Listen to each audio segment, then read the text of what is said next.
The city-state of Kirkwall.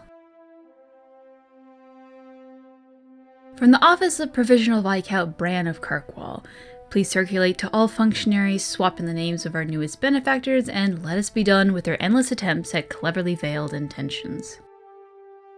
To the forces and or diplomatic representatives of copy their names in meaningless honorifics here.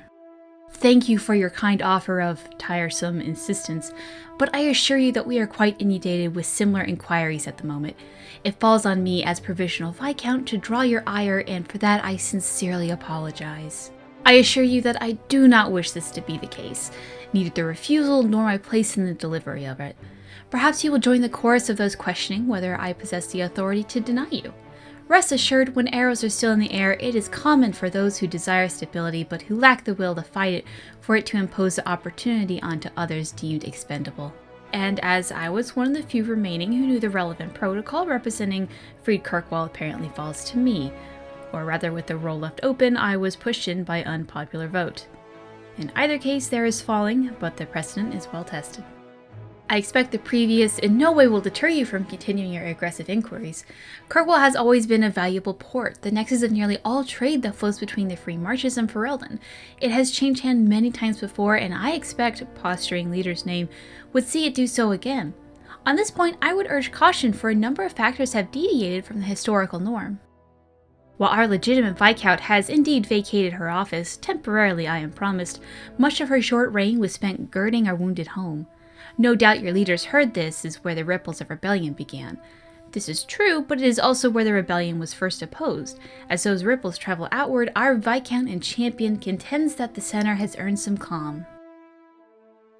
While the office of the Viscount has been vacant since the unfortunate end of the Dumar line, we have not been without effective leadership.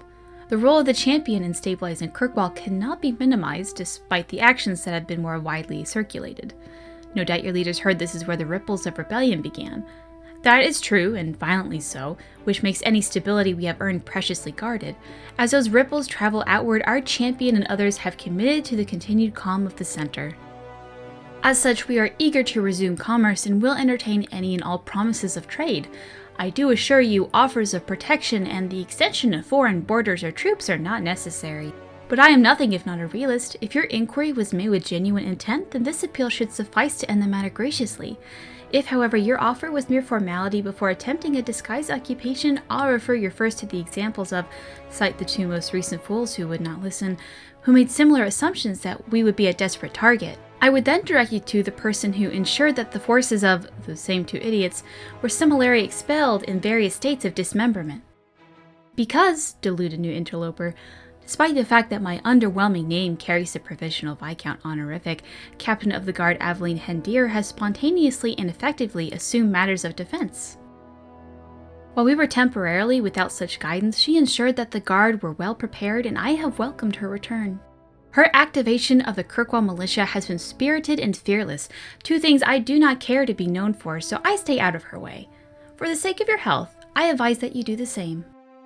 In greatest respect to you, newest invading crowned prick, Provisional Viscount Bran.